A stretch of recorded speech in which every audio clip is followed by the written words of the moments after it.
I bought the Nintendo Switch 2 1 week ago, and in today's video, I'm going to give you all my impressions, all my thoughts, and answer the question, should you buy one? Let's get into it.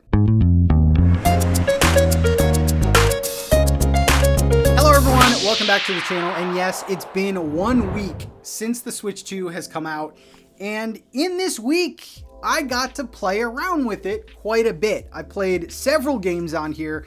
I played on the TV, I played handheld, and I wanted to kind of break down my thoughts in this video. I know a lot of people are still asking, should I upgrade? Should I make the Switch, no pun intended, to the Switch 2? And I feel like I have some pretty good thoughts on this. So I was actually going to start with all the games I'm playing, but I want to start with the system itself, because I feel like the system is very different from the Switch, and yeah, let's get into that. So the first thing I want to do is a quick comparison. This is the Switch OLED right here, and I love this system. I think it's fantastic. The screen is so nice on it. This is the Switch 2, and as you can see, there is quite a difference in size. I remember a lot of the pre-conversation before the Switch 2 came out was about the screen, and the fact that the Switch 2 screen was not OLED, and yeah, how does that affect? How does that affect the game? Does it look worse on here? Now, I will say that I'm primarily a TV player. You know, I don't really play a ton of, at least Switch games in handheld, but I will say I do find myself playing a lot more in handheld, and the big screen is very nice. And even though it's not OLED, it still looks really good. And I think side-by-side comparison, it's not as big of a difference as you might have thought. I do think the OLED screen looks better, but I do think this screen holds its own, and it's nothing where it's affecting my gameplay or anything. Like, the games look great on here, and the fact that they're in higher resolution definitely helps. Higher frame rate. I think the games might even appear better here, but that's just from my limited time. But I think if you're worried about handheld play, a lot of people are handheld only players.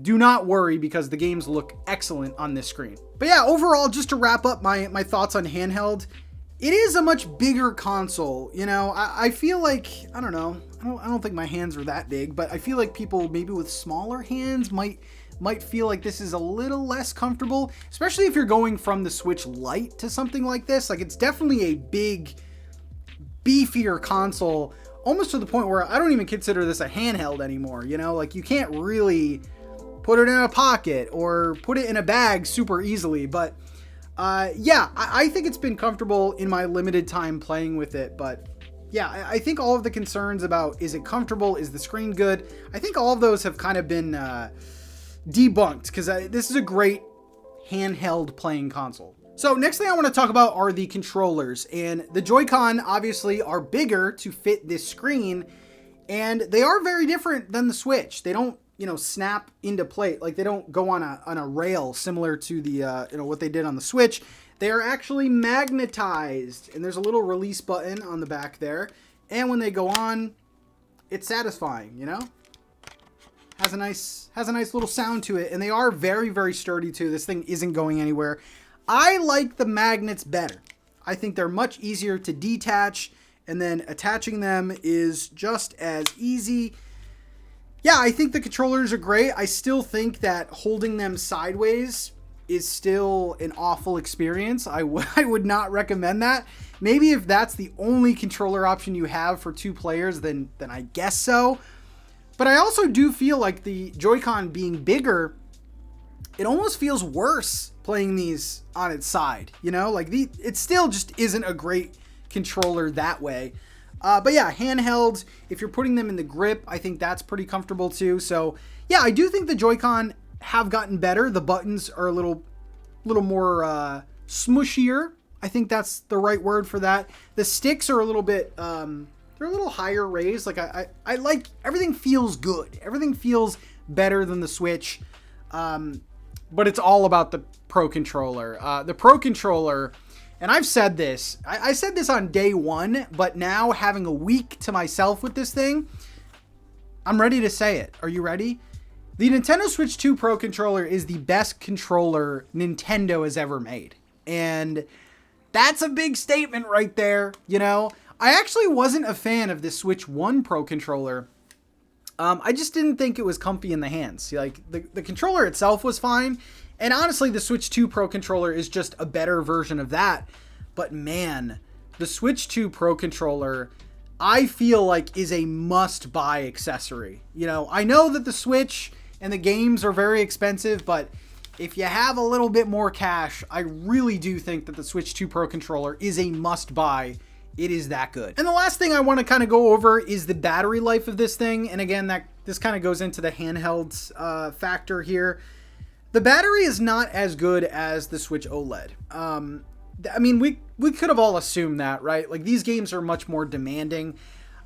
From what I've heard, because I have not played this until the battery has run out, but from what I've heard, depending on the game you're playing, like if you're playing Mario Kart, the battery is around 2 hours, a little over 2 hours. So much better than a Steam Deck, keep that in mind, but the battery life is not as good, but we are playing more demanding games. So yeah, 2.5 hours. Nintendo might make an upgraded version in the future, but that's kind of where we're at now with the more demanding games. If you're playing like smaller indie titles or something, you could probably get 3.5, 4 hours out of this thing, but yeah, I figured I would just throw that in there. Next up, what the heck have I been playing on here, and what has my experience been with the software? Because we know with Nintendo, software is king. They're not going to have the strongest consoles out there. Let's talk about the software though, and I will start off with the big Nintendo game, and that is Mario Kart World. This game has been definitely talked about for the price tag. This game is $80. I did get the bundle, so it comes with the Switch and Mario Kart World for $500. So technically, it was $50 for me. And my thoughts on Mario Kart World are, this game is excellent. This is a top tier Mario Kart game. Now, in the same breath though, I will say that this game doesn't nearly have as much content yet as Mario Kart 8 Deluxe. And basically what I mean by yet is I do think, obviously, we all think, right? We all think this. Nintendo's definitely going to update this game, add new characters, add new courses. They basically added another game's worth to Mario Kart 8, and they did such a good job with that game. I am very impressed with this game, though. I think this is a better racing game than Mario Kart 8 Deluxe. Like, the racing mechanic is better than 8 Deluxe. But I do think some things are lacking here. I think that there aren't nearly as many courses, obviously. So that's kind of a bummer. The courses here, though, are fantastic. The character roster is amazing in this game. There's so many weird, wacky characters in the Mario universe. I really hope they add some, like, weird characters. Like, it'd be nice to see, like, Link in there, some Animal Crossing characters, maybe Splatoon again, and just kind of build on the whole Nintendo character thing. But what they have right now, it might be my favorite Mario Kart character roster. Like, it's so fun. There's a cow and a penguin in here. Like, they're just so wacky, and I love that. The battle mode is pretty good, too. I think the battle mode works. You know, there's only 2 modes in here. There's Balloon Battle and there's Coin Runners. Mario Kart 8 Deluxe had a lot more battle modes. The battle maps are fine. They're basically tracks from the game, but kind of made into a battle arena. So I don't know how you feel about that, but the battle mode has been really fun. But yeah, I'm very impressed with Mario Kart World. The Knockout Tour is a brand new mode where it's basically like, yeah, you have to get to a certain position or you're knocked out of the race. And it's just like a big long race. That I think is like my favorite mode in this. It's that good. But yeah, the tracks are amazing. The tracks feel grand. It's a very, very pretty looking game. And the fact that it is in 4K, 60 frames per second, it is a beautiful game and a must buy. I mean, if you have a Switch 2 right now, you have to have Mario Kart, right? Like that's a no-brainer.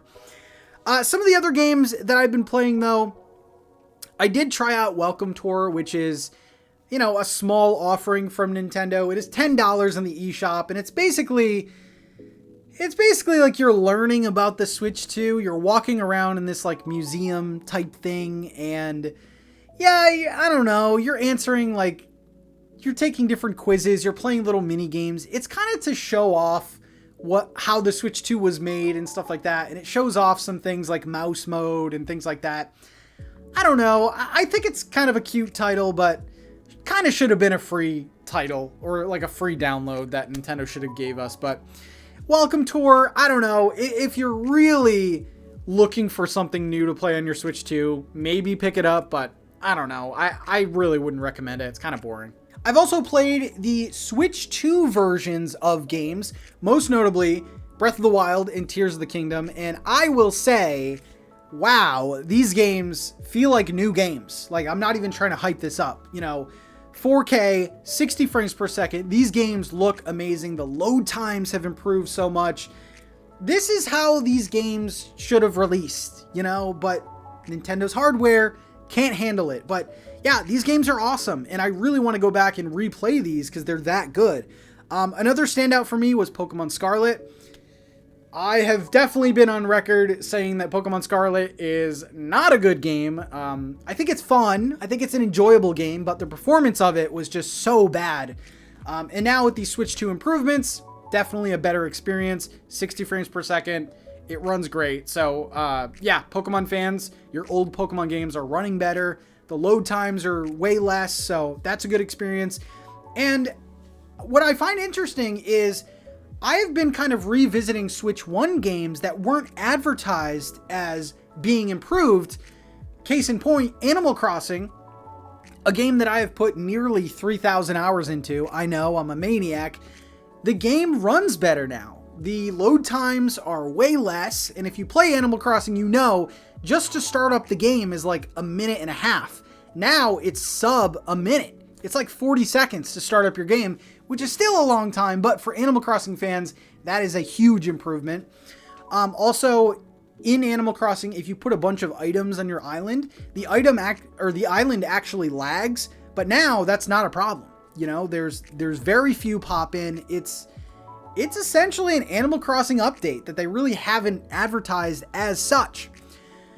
I have also played third-party games too, and I've been very impressed with those. There's not a lot of games out right now, and I'll get into that a little bit later. But I did play Rune Factory, Guardians of Azuma, which is one of the first third-party offerings on the Switch 2. Rune Factory has had problems performing on the Nintendo Switch, but I can safely say that Rune Factory, Guardians of Azuma, plays fantastic on the Switch 2. 60 frames per second, little to no slowdown. I feel like I have had slowdown in certain parts, but it is great. And honestly, this is a look into the future, how third-party games are going to work on Switch 2, like they should, like a modern game should, I've also seen footage on Cyberpunk, a game that I didn't get, but that game is performing well. And I've also played a small little indie game, Fast Fusion, which is a very fast-paced racing game. And that game has impressed the hell out of me. I love this series, by the way. Fast RMX, Fast Racing Neo. Like, this is a series. This isn't new. Performed very, very nicely on the Switch. And it is a looker of a game. It looks really nice. And then, besides all of those games, I have kind of dabbled in the GameCube NSO. And I'm pretty impressed. The GameCube games look fantastic. I feel like they look great. I wouldn't say they look like remasters. They're just high resolution, kind of cleaned up a little bit GameCube games. They only have 3 right now, which I think is kind of a bummer. I think they should have at least had like 10 or so just to kind of mess around with. Soul Calibur, Wind Waker, and F-Zero. Great choices, by the way, just kind of limited on that front. So that's kind of what I've been playing for the Switch 2. And I kind of wanted to end this video with my final thoughts. Should you buy it? Is the $500 price tag justified? And looking ahead. So, should you buy a Switch 2? It kind of depends on what you're buying it for.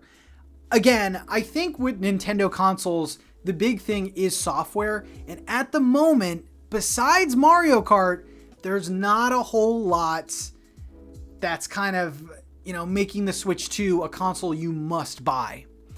Now, I do find a lot of value in some of the third-party games, and also I find value in some of my Switch 1 games running a lot better. And if you put value into that, I think the Switch 2 is a must-buy, because at this point in time, I don't know why I would ever pick up my original Switch. Like, I'm just being honest.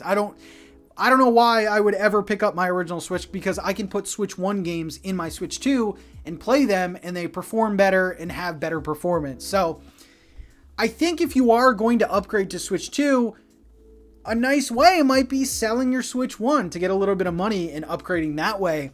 But yeah, I almost think this makes the Switch 1 like kind of obsolete, honestly. Like, why would I ever play my Switch 1 at this point? It's kind of sad, but it's true. In terms of the $500 price tag, I might be in the minority here, but I do think the $500 is justified. You are getting a modern Nintendo system. The build quality is a whole heck of a lot better. And what we have here is a very capable handheld system, a system that's going to give you 4K, 1080, whatever in handheld, 60 frames per second, for over 2 hours if you're playing very demanding games. And I think that alone is worth it. Now, you're also getting Mario Kart World, which I think is one of the better Nintendo games they've released in the past 5 years or so. You're also getting upgrades to your Switch 1 games. You're getting the ability to play GameCube games. And you're getting Switch 2 versions of other games. So I personally think it's worth it. But just know that right now, there's not a ton of exclusive Nintendo things on this thing. So I think people might want to wait because of that, but I do think the price is justified. So if you're still on the fence after all that, we can kind of look ahead as to what Nintendo has to offer for the rest of the year. The big game coming out next month is Donkey Kong, which is a single player 3D platformer game. It looks super fun. Then you have upgrades to Mario Party Jamboree, Kirby and the Forgotten Land. You have Pokemon ZA coming out later, maybe Metroid coming out later. So I do think that the Nintendo exclusives are slowly rolling out. You're also going to see a lot of third-party games, coming out on the Switch 2. The Tony Hawk remaster. We have even games like Madden and Call of Duty that are rumored. So yeah, I do think that there is a lot to look forward to for the Nintendo Switch 2.